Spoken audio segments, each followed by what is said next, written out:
Oi, gente, tudo bom? Tem consulta médica agora.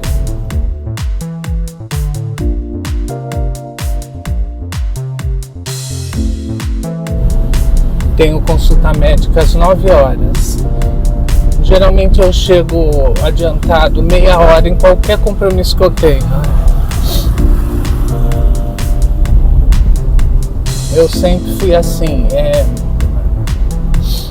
é muito raro eu perder hora de alguma coisa, apesar de eu falar que eu sempre estou perdendo hora.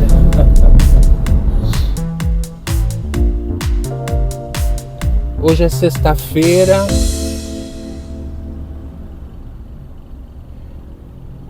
Tá um dia bem bonito.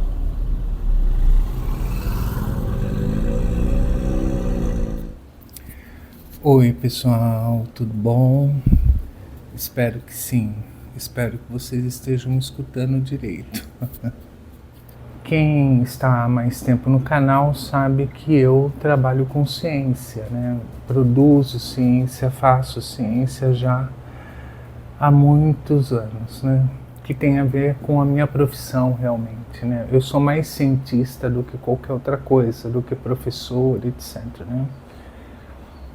E o que eu vejo aqui na internet é sempre um perpetuar de equívocos. No ambiente acadêmico, nós consideramos um médico um técnico. Claro que o médico precisa ter essa formação e essa bagagem técnica para interpretar os exames, interpretar os sinais vitais, interpretar toda a fenomenologia da patologia, né? Então isso é muito importante. Um vizinho, gente, é incrível, né?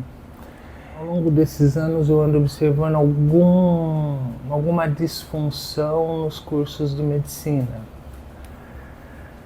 Primeiro, pelo médico não saber interpretar um artigo científico, não saber o que é realmente um bom artigo científico e não consultar fontes confiáveis, né? Para quem não é da área de ciência, não é todo artigo científico publicado que pode ser validado. Às vezes tem muitos artigos que são só comunicações, ou na área da saúde, por exemplo, que são só relatos de caso, etc. E se possa fazer realmente uma generalização, vamos dizer assim, é necessário vários requisitos para que um artigo científico seja considerado sério. A primeira coisa que precisa ser feita e precisa ser checada quando a gente lê um artigo científico é o número amostral. Ou seja, se nós estamos estudando indivíduos, pessoas, nós temos que ter uma amostra suficiente que represente a população ou de um determinado local ou a população mundial, né? Vocês todos, acho que estão me assistindo, se lembram da Covid, né? E como foi custosa, né? E como foi custosa e demorada a liberação das vacinas, pelo simples fato que precisava ter um número amostral mínimo suficiente para poder calcular, inclusive, a eficácia e também se havia muitos efeitos colaterais, né? Além disso, existem outros parâmetros, né? Tem o grupo controle, que pode ser um placebo, que a gente diz, o grupo controle que não recebe nada, ou um grupo controle tanto positivo quanto negativo. Além disso, tem outras ferramentas, vamos dizer assim, que um artigo científico voltado à saúde necessita, como, por exemplo, um duplo cego, ou seja, as pessoas que estão analisando ou que estão coletando determinada amostra também não sabem do que se trata o artigo, do que se trata a amostra, e tampouco sabe se o grupo que elas estão fazendo lá as análises são o controle ou o exposto. Então, um artigo científico sério realmente leva em conta todas essas coisas. E infelizmente na nossa sociedade atualmente, os científicos também caíram num limbo, vamos dizer assim, né? Numa espécie de produção em série sem muita seriedade, né?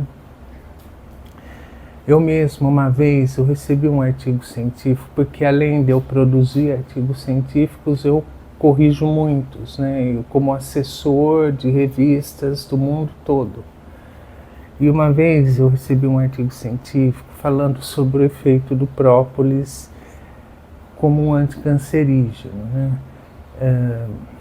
E esse artigo era muito mal escrito no sentido de não provar por A mais B com número amostral, com outros duplo cego e com outros critérios que realmente aqueles efeitos poderiam ser publicados e divulgados para a sociedade. E eu neguei, né, porque a revista me manda o artigo, eu leio, faço minhas considerações, aprovo ou desaprovo. E toda vez que chega um artigo como esse, eu desaprovo, porque eles não têm critérios mínimos para poderem afirmar nada. Eu acho até uma crueldade deixar passar um artigo como esse. Às vezes cai na mídia, e a nossa mídia não tem formação científica, né? A nossa mídia de divulgação científica, ou tem, mas não é tão interessada em realmente divulgar essas coisas de forma séria, né? Vai que esse artigo cai na mídia e começam a divulgar que o própolis tem ação antitumorogênica ou antineoplásica, então muitas vezes o cientista ele não tem preparo técnico para conduzir de forma satisfatória uma pesquisa.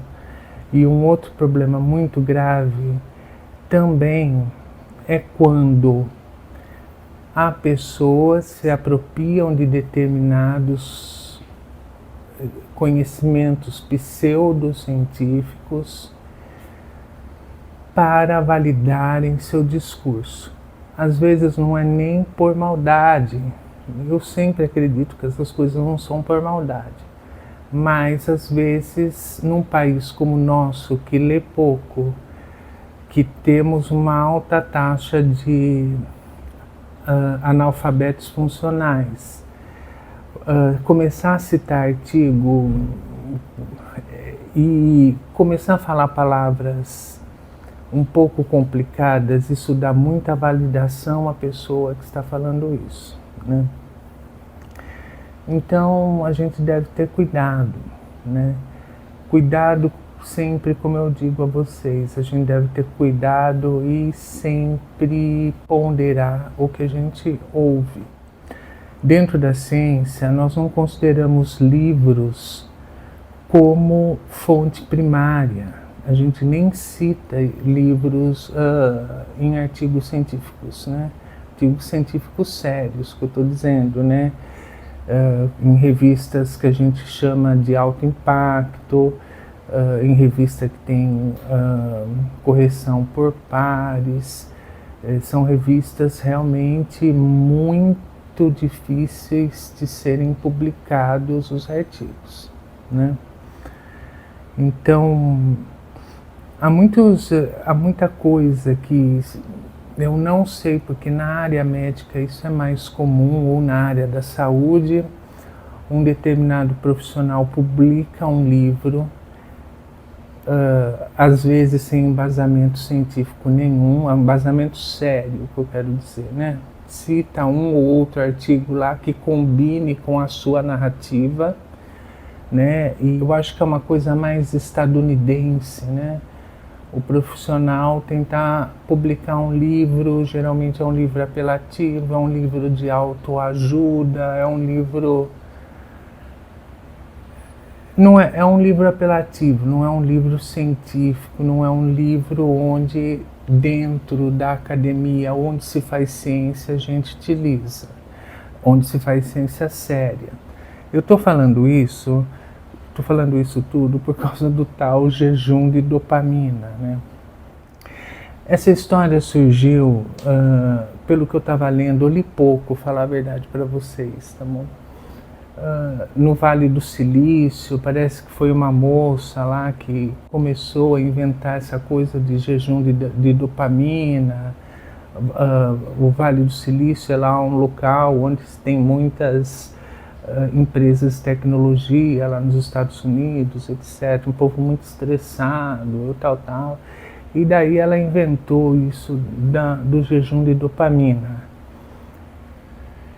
Eu achei estranho, porque a área que eu sou formado, de mestrado, de doutorado, é na biologia molecular.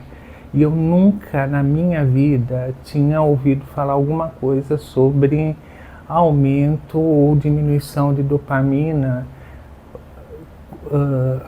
se a gente deixa ou não de fazer alguma coisa, ou se a gente tem controle sobre esses neurotransmissores, né? E mesmo porque, se a gente suprimir dopamina no nosso corpo, a gente morre.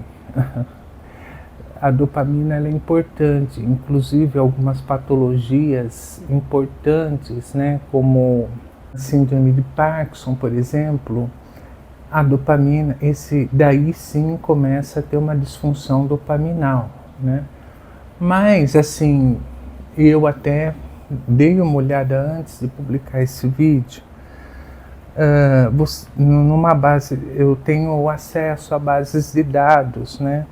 Não só o Google científico, mas eu tenho acesso a outras bases de dados.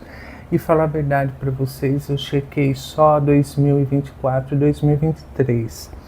A única coisa que eu achei sobre aumento e diminuição de dopamina são atividades mentais, vamos dizer, ou físicas. Foi uma revisão onde inclusive se cita um artigo da Forbes, gente, fala sério, né? Um artigo de deixar de se levarem pelos seus impulsos, se controlarem um pouco mais, etc. Não vejo nada de mal nisso, mas essa coisa de tentar forjar uma cientificidade para referendar o discurso, isso é completamente charlatanismo, na minha opinião, né? Porque realmente não há nada de substancial, de amostral, de artigo científico que mostre que a dopamina ela tem alguma coisa a ver com nossas atividades e com nossa vontade, entendeu? Que dopamina, como fazer detox de dopamina e resetar seu cérebro, elimine vícios. Dopamina, porque o excesso de prazer está nos deixando infelizes. Realmente nada disso, pelo menos na ciência que eu faço e que eu conheço, tem comprovação científica. Realmente é uma coisa a se preocupar, né? Porque o que falar sobre essas coisas, né? Atrás de toda essa pseudociência se vende coisas, né? E como eu posso confiar nessas coisas se elas não têm uma base científica, né, gente? Então é sempre bom a gente ficar atento a essas coisas. Hoje em dia tá fácil, né? É só vocês verem aqui, né? É só ir no Google, né? Quando vocês têm algum tipo de dúvida se aquela coisa é verdadeira ou não, e é sempre bom ter a dúvida, vocês vão no Google, pesquise. A gente pode pôr aqui, vamos ver, fake news do jejum de dopamina. Aqui já sai um comunicado do jornal da USP já de primeira, olha. É de 2022. Os níveis de dopamina não são reduzidos quando evitamos atividades superestimulantes. Não existe jejum de neurotransmissor, gente. Na realidade, os adeptos do jejum de dopamina estão se privando de atividades saudáveis, como ter uma interação social, como ter interações sociais e comer. Existem sim comportamentos que podem ser, daí seria mais no lado da psiquiatria comportamental ou da psicologia comportamental ou até da sociobiologia. Existem comportamentos que podem treinar a sua psique de forma a melhorar algum desempenho ou algum tipo de qualidade, mas às vezes a gente pode fazer algumas considerações de acordo com processos lógicos de unir pedacinhos de coisas e transformar isso numa teoria, né? numa tese, numa coisa que nós vemos lógica nisso. Mas há uma grande diferença em ver lógica através do nosso conhecimento acumulado e realmente essa lógica ser provada, né, gente? Mas não é necessário usar a dopamina para isso, entendeu? Enfim, e depois vira meio que uma seita, né? Quando a coisa vira meio que uma seita, isso já não é mais ciência, gente. Ciência não tem nada a ver com seita, com ritualizações, com várias coisas, tá bom?